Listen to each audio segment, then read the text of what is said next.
Hello दोस्तों, स्वागत है आप सभी का हमारे यूट्यूब चैनल सत्येंद्र गुरुजी पे। दोस्तों, आज के इस वीडियो में हम लोग रेलवे के मैथ के कुछ इम्पोर्टेंट प्रश्न के बारे में पढ़ेंगे जो आने वाले सभी परीक्षा के लिए काफ़ी इम्पोर्टेंट होगा। इसीलिए आप लोग वीडियो के अंत तक जरूर बने रहिएगा। और आपको बता दूं दोस्त, ये पार्ट नंबर हमारा 59 है दोस्तों। जिसने पार्ट नंबर 58 तक नहीं देखे हैं, इस वीडियो के डिस्क्रिप्शन में जाकर वहाँ से सारा वीडियो सीक्वेंस वाइज देखेंगे। ठीक है दोस्त, तो चलिए शुरू करते हैं सवाल नंबर 1 से। मेरे दोस्त, यदि आप चाहते हैं सारे क्वेश्चनों का पीडीएफ हमको मिले ना, तो आप इस वीडियो के डिस्क्रिप्शन में जाकर वहाँ से हमारा टेलीग्राम चैनल या फिर व्हाट्सअप चैनल पे ज्वाइन कर सकते हैं। देखेंगे दोस्त, क्वेश्चन नंबर 1 क्या कहता है 0.225 और 0.227 के बीच कितनी दशमलव संख्या हो सकती है। एनटीपीसी 2021 में पूछा गया था इस सवाल को। तो मेरे दोस्त, ऐसा सवाल जब भी आएगा ना, किन्हीं भी दो दशमलव संख्या के बीच में आपसे पूछा जाए कि इनके बीच कितनी दशमलव संख्या हो सकती है, तो आपका आंसर हमेशा देना दोस्त अनंत। आप बोलेंगे क्यों? देखो दोस्त, इन दोनों के बीच में अनंत दशमलव संख्या हो सकती है। कैसे? हमने तो आपको अनंत बता दिया, आप इसको रट लेंगे। और यहाँ पर हम आपको बेसिक बात समझा देता हूँ। मान लेते हैं कहीं लिखा रहे अगर 0.1 और 0.2 के बीच में कितनी दशमलव संख्या है, तो मेरे दोस्त इनके बीच में बताना है। हम 0 दशमलव, यहाँ पर जो लिखा है 0.1, इसके बाद 0.10 भी लिख सकता हूँ, 0.101 भी लिख सकता हूँ, 0.1001 भी लिख सकता हूँ, 0.0001 भी लिख सकता हूँ, 0. नहीं, यहाँ पे मिस्टेक करते हैं, देखो ध्यान से। 0.001, 0.100 के जगह पर 000 कर लेते हैं। ये सभी 2.2 के भीतर आ रहा है कि नहीं? आप बोलेंगे जी सर, इनके बीच तो बहुत सारे हो सकती है, और भी बना सकते हो तुम। 0.1, उसके बाद में मान लो तुम 0.000 करके ऐसे 4 बना सकते हो। जीरो ऐसे और भी बना सकते हो, 0.1000006 भी बना सकते हो। तो मेरे दोस्त, कहने के मतलब इन दोनों के बीच में जब अनंत संख्याएं बनाई जा सकती है, वह उसी प्रकार दोस्त इनके और इनके बीच कितनी दशमलव संख्याएं बनाई जा सकती है, तो अनंत। मेरे दोस्त, हम आपको बता दे रहे हैं, ये छोटा सा एग्जाम्पल लेकर हम आपको कंसेप्ट बता दिए हैं, ठीक है। लेकिन बड़े से बड़े नंबर आ जाए या कितना भी बड़ा नंबर आ जाए, बस आपको तरीका यही होगा और आपका आंसर हमेशा अनंत होगा। ठीक है दोस्त, हम उम्मीद करते हैं कि आप इन सवाल को बेहतरीन तरीका से समझ चुके होंगे। चलिए दोस्त, अगला सवाल की ओर बढ़ा जाए। चलिए, अगला सवाल नंबर 2 कह रहे नीचे दी गई संख्याओं में से कौन सी पूर्ण वर्ग नहीं है। मेरे दोस्त, हम आपको बताते हैं, एक बात ध्यान से सुनेंगे। एनटीपीसी 2021 का सवाल है। पूर्ण वर्ग किसे कहते हैं? देखो, जैसे दोस्त किसी भी संख्या को 2 बार गुना करने पर, जैसे 23 गुना 23 करेंगे कितना होगा? 23 गुना 23 होता है 529। ये 23 गुना 23 करने में 529 मिला। जो 529 संख्या है ना, यही पूर्ण वर्ग कहलाएगा। क्योंकि पूर्ण वर्ग उसे कहते हैं ऐसी कोई संख्या जिनको 2 बार गुना करने पर प्राप्त होता है, पूर्ण वर्ग संख्या कहलाता है। एग्जाम्पल के तौर पर मेरे दोस्त यहाँ पर 529 है, ठीक है।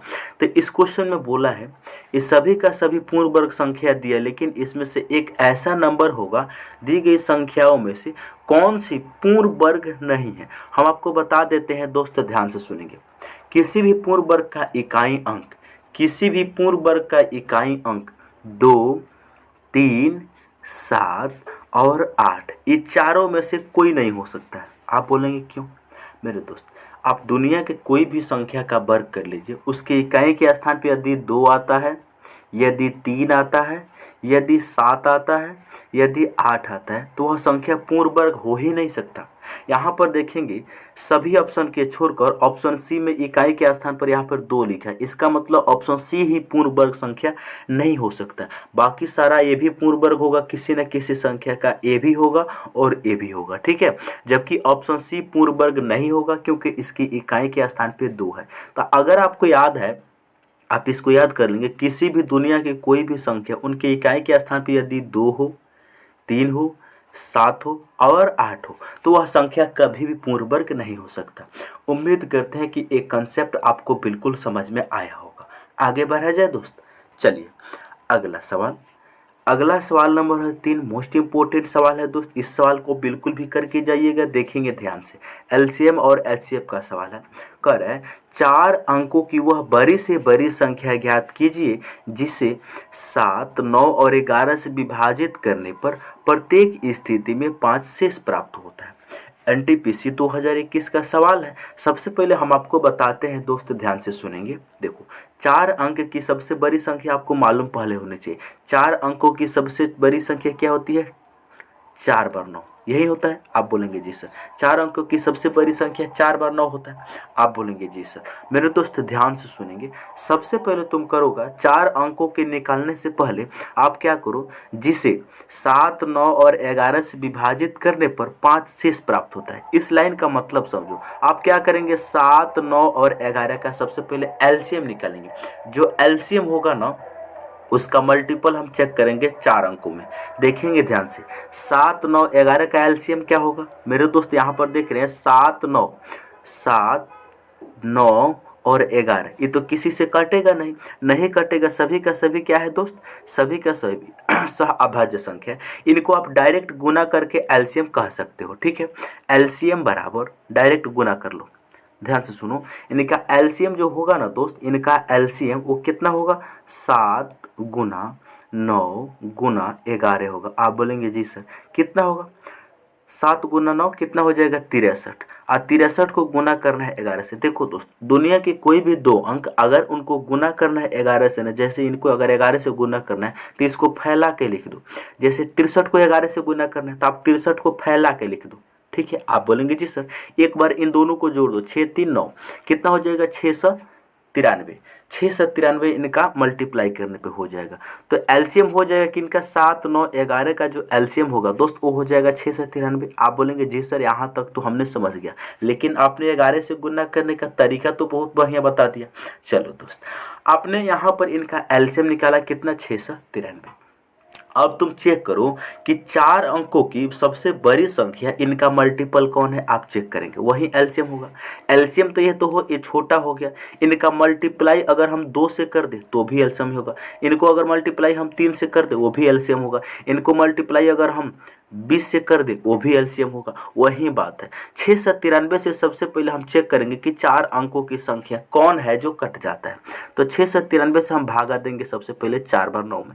4 बार यहाँ पर जो 9 लिखा है इसको हम भागा देंगे 693 से। आप बोलेंगे जी सर 693 से भागा देंगे तो एक बार में जाएगा। 693 यहाँ पर हम लिखेंगे। अब देखो दोस्त, यहाँ घटाएंगे, 9 में से 6 जाएगा, 3 बचेगा। यहाँ कितना बचा? 9 में से 9 जाएगा, 0 बचेगा। यहाँ देखो 9 में से 6 जाएगा, 3, 3006 बचेगा, ऊपर से 9 उतरेगा। अब देखो 6 पचे 30 होता है, लेकिन 693 है तो इसको अब हम 4 बार में लगाएंगे। आप बोलेंगे जी सर। तो 4 तिया 12 के 2 हासिल कितना? 1 होगा। 4 9 36, 1 37 के साथ हासिल कितना होगा? 4 तिया 12 के 2 हासिल 1, 9 चौका 36, 1 37 के साथ हासिल 3, 6 चौका 24 और 3 कितना भाई? 27। आप बोलेंगे जी सर। अब हम इनको घटाते हैं। इनको जब हम घटाएंगे दोस्त तो कितना होगा? ध्यान से आप लोग सुनेंगे। 693 आया है आपका एलसीएम। अब देखो 9 में से 3 गया 6, ये तो बिल्कुल सही है, 0 3, ऊपर से 9 उतरा। इसको हम 4 बार में लगाए तो 4 तिया 12 के 2 हासिल 1, 4 9 36, 1 37 के साथ हासिल 3, 6 चौका 24 और 3 27। अब देखो दोस्त 9 में से 2 घटाएंगे 7 बचेगा। यहाँ देखो, यहाँ 6 में से 7 नहीं घटेगा तो एक हासिल लेगा तो 16, 16 में से 7 जाएगा कितना बचेगा? 9 बचेगा। आप बोलेंगे जी सर यहाँ 10 के स्थान अब 9 बच गया, 9 में से 7 जाएगा 2 बचेगा, ये 2 कैंसिल हो जाएगा। इसका मतलब दोस्त 4 अंकों की जो संख्या है 4 बार 9, अगर उसमें से हम 297 जो शेष बचा है, 297 693 से छोटा हो गया। आप बोलेंगे जी सर। अगर 4 अंकों की जो संख्या है उसमें से 297 हम घटा लेंगे तो वह पूरा संख्या 693 से कटेगा। इसका मतलब वह एलसीएम होगा। तो मेरे दोस्त यहाँ पर सबसे पहले आप देखेंगे जो 4 अंकों की जो संख्या है इसमें अगर हम 297 को घटा देते हैं, ध्यान से सुनेंगे, जो 4 अंकों की संख्या है इसमें से हम 297 को घटा देंगे तो जो भी संख्या आएगा ना दोस्त, जो भी संख्या आएगा ना वह पूरा का पूरा 7 से भी कटेगा, 9 से भी कटेगा, 11 से भी कटेगा। लेकिन 5 शेष बचाना है तो प्लस इसमें 5 कर देना दोस्त, ठीक है, प्लस 5 कर देना। अब देखो जब +5 कर दो तो सबसे पहले इसको घटा लो, तो घटाओगे तो कितना हो जाएगा दोस्त, सबसे पहले तुम घटा लो, घटाओगे तो कितना मिलेगा आपके सामने, इनमें से देखो 9 में से 7 जाएगा 2 बचेगा। आप बोलेंगे जी सर 9 में से 9 जाएगा 0 बचेगा। यहाँ देखो 9 में से 2 जाएगा 7 बचेगा, यहाँ बचेगा 9, यानी 9702 ऐसा नंबर होगा, 9702 ऐसा नंबर होगा जो 6 से 93 का पूरा मल्टीपल होगा। बिल्कुल सही कहा आपने। और होगा क्या, वो 7 से भी कटेगा, 9 से भी कटेगा, 11 से भी कटेगा, लेकिन दोस्त हमें हर स्थिति में 5 शेष बचाना है, तो इसमें अब +5 कर देंगे तो कितना होगा, 9702 में 5 प्लस करेंगे तो 9707। ऑप्शन नंबर ए इस सवाल का बेहतरीन आंसर होगा। ये बताइए आपको एक कंसेप्ट समझ में आया? आप बोलेंगे जी सर ये तो बहुत बढ़िया तरीका से हमको समझ में आ गया। ठीक है भाई, ये बताइए आपको समझ में आ गया? तो चलिए, अगर समझ में आ गया है तो ईमानदारी से अपने दोस्तों के पास वीडियो को शेयर जरूर करना। चलिए दोस्त, अगला सवाल नंबर 4 कह रहा है, यदि 280 का के प्रतिशत 350 के 50% के बराबर है तो के का मान ज्ञात कीजिए। एनटीपीसी स्टेज 2 2022 का सवाल है, ध्यान से सुनेंगे, जो क्वेश्चन बोल रहा है उसको लिखेंगे। 280, बहुत बढ़िया बात कहा आपने, का मतलब होता है गुना, यहाँ कितना है के प्रतिशत, के का मतलब होगा प्रतिशत हटाएंगे तो नीचे में 100 लगा देंगे। ठीक है, के प्रतिशत का मतलब के बटा 100 हो जाएगा। आप बोलेंगे जी सर 350 का, ध्यान से सुनेंगे क्या बोल रहा है उसको पहले आप समझिए। 280 का मतलब गुना हो जाएगा के प्रतिशत, के बाटा में हो जाएगा 100, ये बराबर है मेरे दोस्त, क्वेश्चन बोला है 350 के 50% के, तो 50% से हम गुना कर देंगे। 50% का मतलब 50, अब बाटा में कितना 100। आप बोलेंगे जी सर तो बहुत बढ़िया बात है। अब देखो दोस्त, इनको अब हम काटेंगे तो किस रूप में काटेंगे आप ध्यान से सुनेंगे। बराबर में जब जो दो चीज़ें होती है तो फ्रैक्शन के नीचे यहाँ पे 100 है, फ्रैक्शन के नीचे यहाँ भी 100 है, तो 100 से 100 कट जाएगा।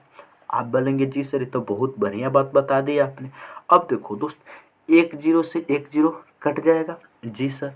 अब देखो 7 से कटेगा, 7 से इसको काटेंगे तो 7 चौका 28, 4 बार में जाएगा। अच्छा, 7 से 35 कटेगा 5 बार में। अब देखो दोस्त, 4 से 50 कितना बार में कटेगा, 4 से 50 कटेगा, इस 4 से 50 कटेगा कितना बार में, इस 4 से नहीं 2 से काटो, अच्छा होगा, 2 से कटेगा 2 बार में, 2 से कटेगा 25 बार में। तो यहाँ से आप जब सॉल्व कर लोगे तो 2 गुना के यानी 2 के बराबर कितना आएगा दोस्त, 25 गुना 5 125 आएगा। आप बोलेंगे जी सर, तो यहाँ से के का वैल्यू निकालने के लिए आपको क्या करना होगा, जो 125 दिया है ना दोस्त, इनको 2 से भाग करना होगा। तो 125 को 2 से जब हम भाग करेंगे तो 2 6 12 होगा, समझ रहे, 2 दूनी 4 होगा। अब 1 बचेगा तो 0.2 बचेगा, 62.5। जब हम इनको 2 से भाग करेंगे तो 62.5 इस सवाल का आंसर होगा। तो के का वैल्यू कितना होगा, 62.5% आंसर हो गया। ठीक है मेरे दोस्त, अगर आपको समझ में आता है तो अपने दोस्तों के पास शेयर करेंगे दोस्त। ठीक है, चलिए अगला सवाल की ओर बढ़ा जाए दोस्त।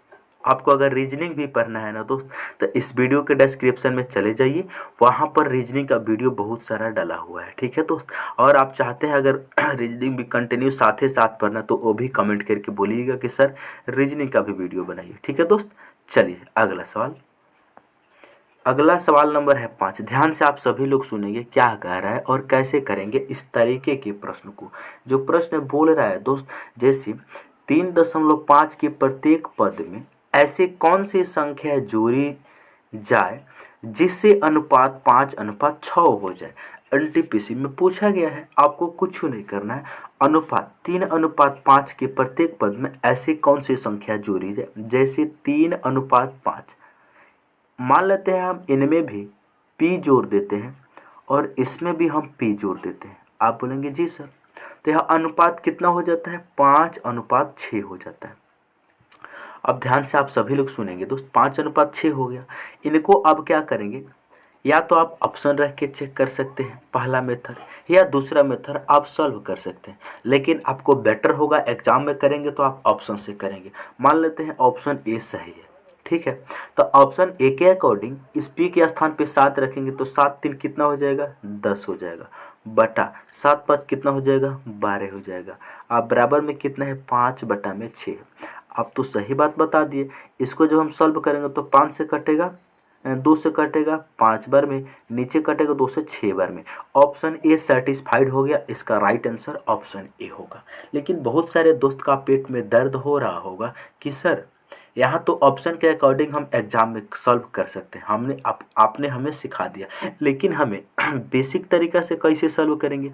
तो बिल्कुल घबराइए मत, बिल्कुल बेसिक तरीका से अगर आपको सॉल्व करना है ना तो आप इस रूप में सॉल्व करेंगे। 5/6 है, इसको कैसे गुना करेंगे तो कितना होगा दोस्त, 6×3 = 18 हो जाएगा, प्लस में हो जाएगा 6p, बराबर में हो जाएगा 5×25 प्लस 5p। आप बोलेंगे जी सर।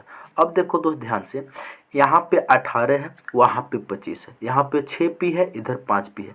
5p को जब बराबर के हम इस साइड लाएंगे तो 6p में से p घटेगा तो एगो p बचेगा। अच्छा, जो 25p इधर है, 18 को उस साइड में भेजेंगे तो माइनस जाके करेगा, तो 25 में से 18 घटेगा 7 आएगा। तो इस हिसाब से भी 7 आपका राइट आंसर आ गया।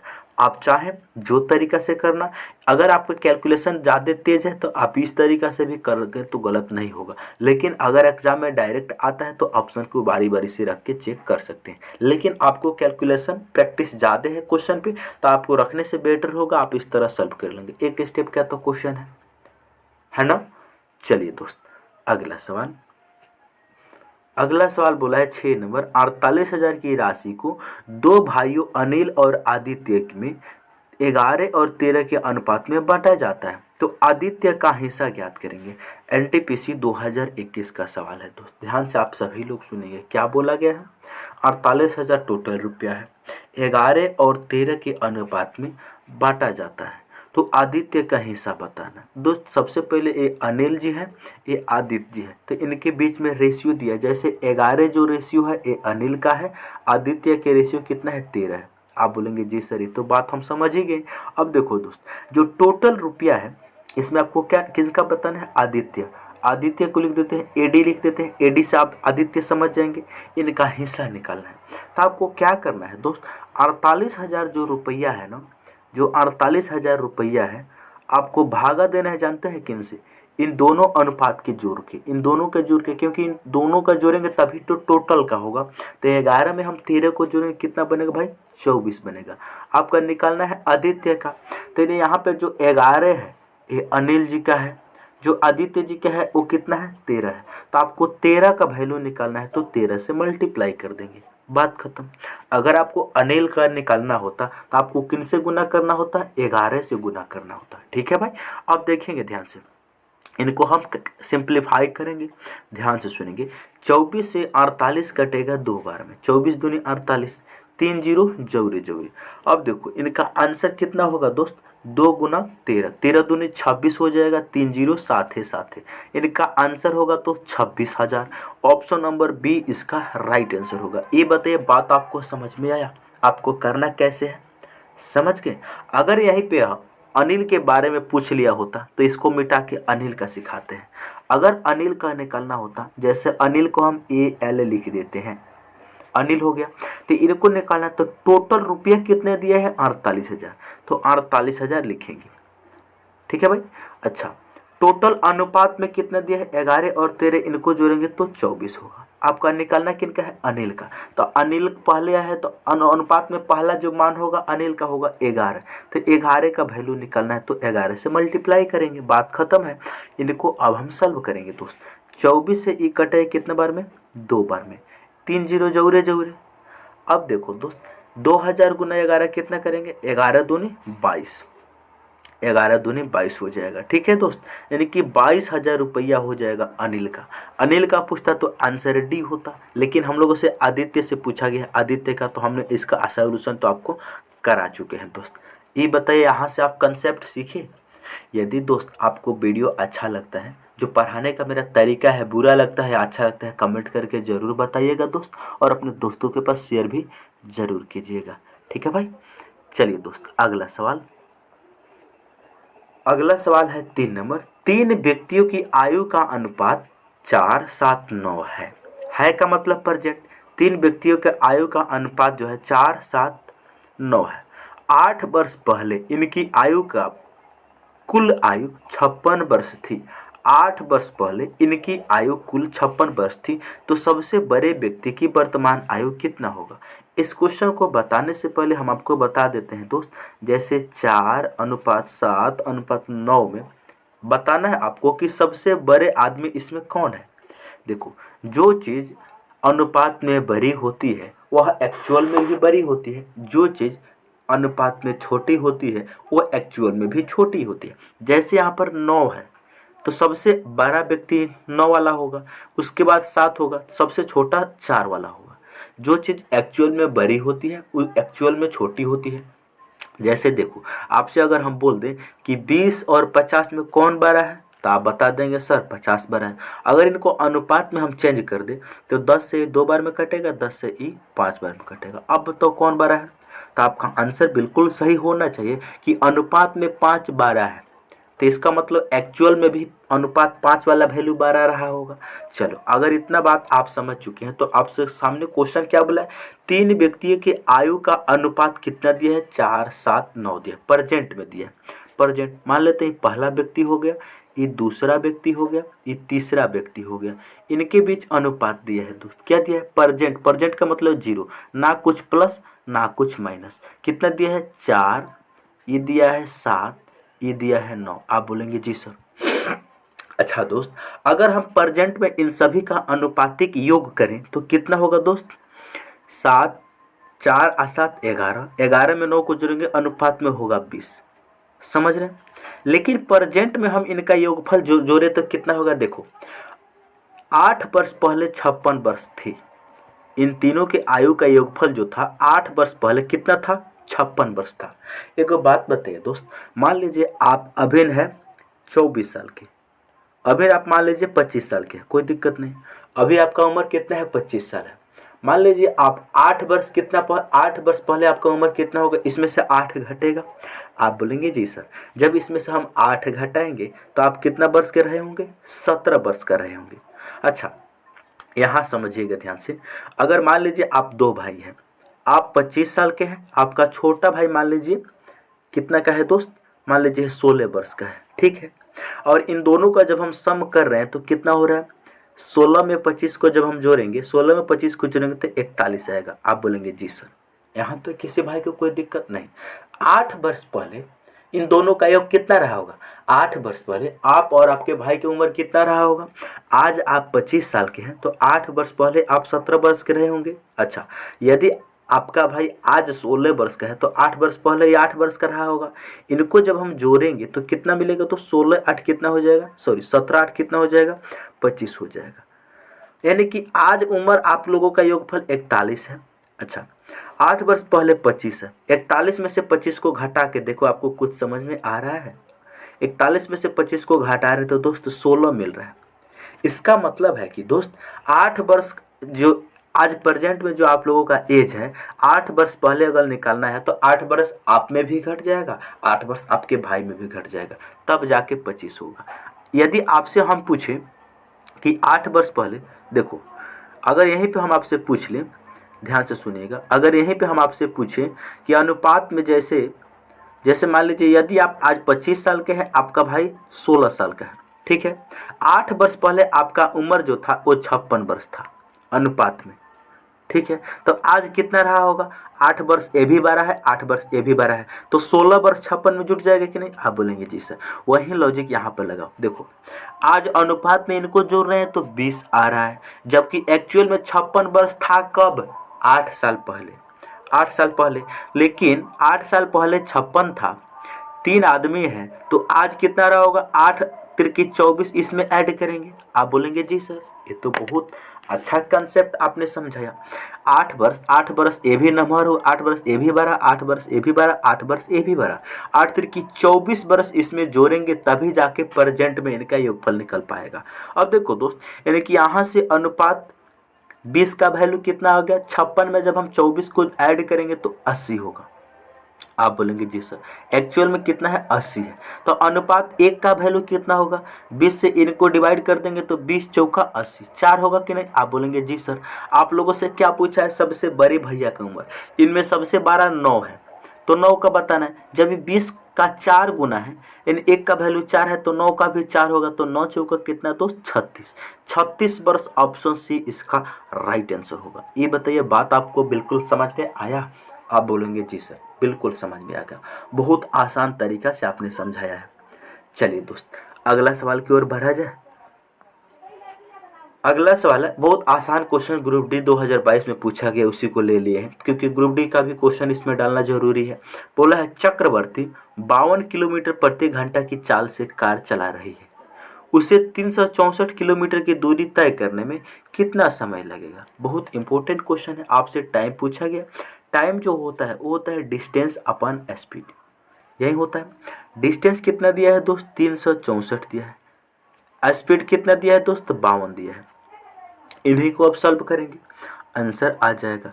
देखो 13 से कटेगा, 13 से काटेंगे या फिर पहले 2 से काट लेते, 2 से काटेंगे तो ये 26 बार में जाएगा, ठीक है। या पहले तुम 4 से काटो, 4 से आराम से कट सकते हैं, छोटा छोटा नंबर से नहीं काटा जाता है, 12 नंबर से काटने पे कैलकुलेशन कम होता है। 4 से काटेंगे तो ये 13 चौका 52 होगा, 4 से इसको काटेंगे तो हो जाए 4 9 36, 4 एकम 4। आप बोलेंगे जी सर। अब देखो 91 है, नीचे में 13 है, इस 13 से 91 कटेगा 7 बार में, 13 पचे 65, 13 छः 78, 13 सत्ते 91, तो इसका आंसर होगा 7 आवर्स। यानी 7 आवर्स में इतना दूरी उतना है कवर कर लेगी। ऑप्शन नंबर ए इसका राइट आंसर हो गया। ये बताइए आपको बात समझ में आया। आप बोलेंगे जी सर बिल्कुल समझ में आया। चलिए अगला सवाल, अगला सवाल नंबर है 9 कर एक वृत्त का क्षेत्रफल 616 वर्ग मीटर है, इसका व्यास ज्ञात कीजिए, पाई बराबर 22/7 लेना है। आरआरबी आरपीएफ एसआई में पूछा गया था 2019 में। देखो वृत्त का क्षेत्रफल कितना दिया 616 वर्ग मीटर। हम सभी को जानते हैं वृत्त का जो क्षेत्रफल होता है वो पाई आर स्क्वायर होता है, जो कितना दिया है 616 दिया है, वर्ग मीटर दिया है, कोई दिक्कत नहीं। आपको पाई के स्थान पे कितना लेना है 22/7 लेना है, 22/7 लेना है। आपको आर स्क्वायर का वैल्यू निकालना है, कोई दिक्कत कोई परेशानी नहीं, 616 है। अब देखो दोस्त आप इनको काटो, कटेगा, काट कर चेक करो कट रहा है कि नहीं किसी संख्या से। 11 सबसे पहले इसको 2 से काटेंगे, 2 से काटेंगे तो 11 बार में, इसको 2 से काटेंगे तो 2 3 6 आएगा, यहाँ 1 में 2 से भाग लगेगा नहीं तो 0, फिर से 2 3 6 आएगा। आप बोलेंगे जी सर 303 होगा।